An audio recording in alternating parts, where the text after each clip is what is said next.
Cheers. Thank you, everyone. Wrong way. Okay, so before I start, I've got something to admit. I find public speaking terrifying, and I also find public speaking terrifying when I'm standing in a room with people I know. So there's a lot of people in this room I know, so I apologise. But I was given some great advice once, and they said to have a bit of an icebreaker at the start of your presentation. Now, I've got 2 icebreakers, but I thought they really started to resonate with this idea of rail infrastructure in place. So my first one is this picture here. Now, this is a rural train station in the south of England, Waterbury Station. This is a picture, Victoriana building.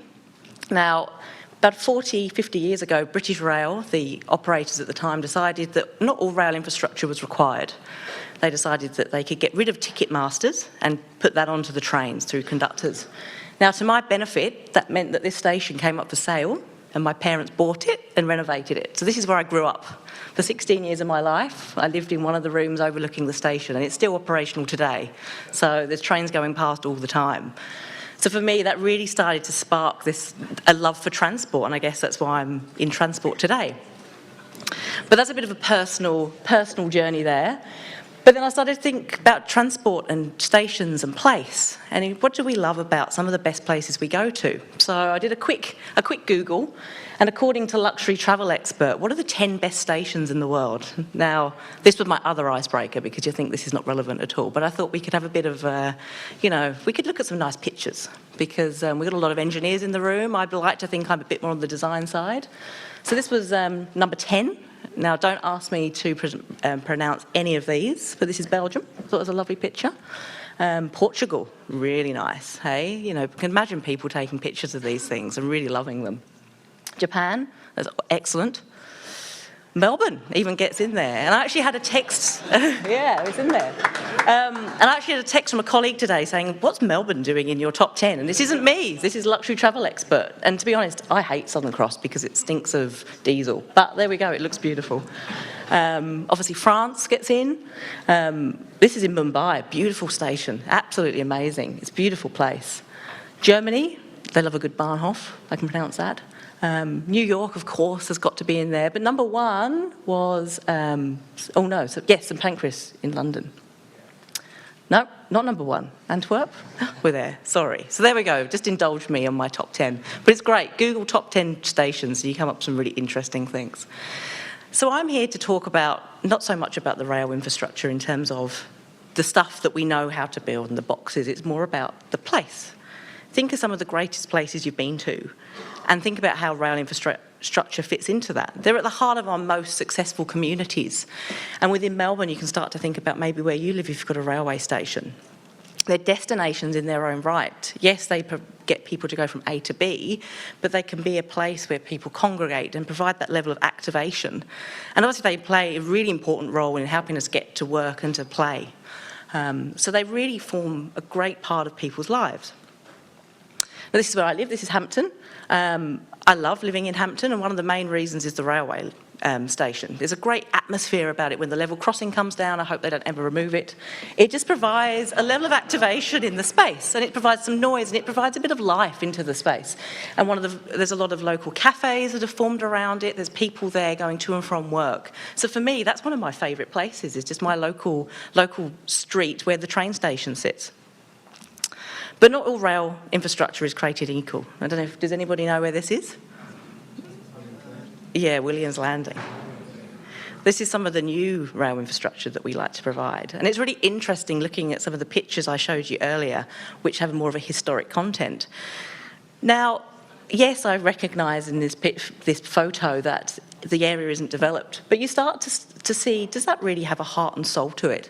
I don't know if I've got a pointer on here. But if you have a look at sorry, I can't move from this damn thing, and I don't think that's working. If you look at the structure plan for this area, this here is going to be the high street. So that's where you're going to start to see activation. But that's a 400-metre walk to the station through a really big intersection. Now, my traffic engineering friends in the room will probably love that intersection. But what does that mean for place? Does it really have an ability to create a great place? Thinking back to those photos that I showed you, is this somewhere that's really going to resonate with people and form part of their lives? So this is where the importance of urban design comes in. Now, I've got another thing to admit. I'm talking a little bit about LXRP today, which Richard probably knows a lot more than I do, because my team are the technical advisors on the urban design and landscape architecture side of things. So I've only been working in the project for about 6 months. But you start to understand why design is so important. We know engineering standards, we know how to build railway lines. Yes, sometimes they're complex, but they're pretty much, there's a standard set. But urban design is the human layer that we can provide to transport infrastructure to actually take this from a great engineering project to a great place. So the level crossing removal program, I'm sure a lot of you in the room know a lot about this, with the level crossing removals across the whole of Melbourne and the opportunities that actually these projects give to Melbourne to create better places. So LXRP, there's a common vision, and I love this vision because it talks about the lasting legacy of great urban design and placemaking. That comes before the transport infrastructure part of that sentence. You know, the transport infrastructure is really important, but it's actually the legacy. What do we want to create for our communities? And how do we leverage from this massive investment? And I was actually trying to find out how much money the government has spent on the level crossing removal program, and I couldn't find a solid number. But it's, you know, it's huge. So how do we make sure that we're actually getting the best bang for our buck in that?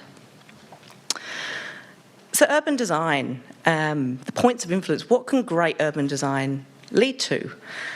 This is taken out of the urban design framework for LX, which I'll come on to. But I've highlighted some of the words because I recognise there's a lot of text there. But some of those words in terms of resilience, health and well-being, cultural values, accessibility, character, inclusiveness, these are some of the things that a lot of infrastructure we provide doesn't actually have. So this is why urban design is so important, because again, it provides that human layer. It provides the layer that takes a great project into a great place. So within LXRP, there's a range of urban design documents. So there's the urban design framework, which you can look at online. So this is the overarching document that contains the principles and objectives of what we're trying to create in relation to place when it talks about the LXRP project. Urban design guidelines, that's something my team work on. That starts to really look at the specific context of where the level crossing removal or the station or the project sits. So what is that local content? The thing with urban design is it's not one solution fits all in terms of, which might be the case for some engineering standards. It's a case of how does this project sit within the local community. So these are the urban design principles and objectives that LXRP is working towards. There's a real range there, as you can see, everything from connectivity to wayfinding through to accessibility. Again, resilience comes up and the environmental sustainability of projects. We don't, you know, sometimes when we talk about urban design, we talk about places looking great or the streetscape or the furniture that you might sit on. But actually, how does urban design make a place that's resilient to change in terms of climate change, etc.? The key thing with the urban design framework is it relies on qualitative benchmarking. So this is how we start to work out, we start to analyse the projects that we work on in terms of the urban design guidelines. What are we trying to create? I've just taken a snippet here out of the document. But you can start to see that it uses there's a lot of words. But the issue with these, I guess, is the degree, and this is what I wanted to talk about, is the level of subjectivity to these things. They're very much qualitative. So I recognise I've probably absolutely whizzed through my presentation, leaving more room for Tex and Co. And there's a terrible typo on this next page because I put qualitative benchmarking, which I meant to say quantitative benchmarking. So where is the quantitative benchmarking? How do we start to go from something that's quite subjective and can mean lots of different things for different people to actually providing some KPIs? And my view, and this is a view of me, maybe not AECOM or LXRP, is that we sort of lack at the moment within the projects that we're working on some more tangible KPIs. And going forward, that's something we would like to look at more, but I'd like to discuss that with you this evening as part of the conversation, is how do we start to actually measure the transport infrastructure projects? How do we start to measure the relative success from them from an urban design and placemaking perspective? So, thank you.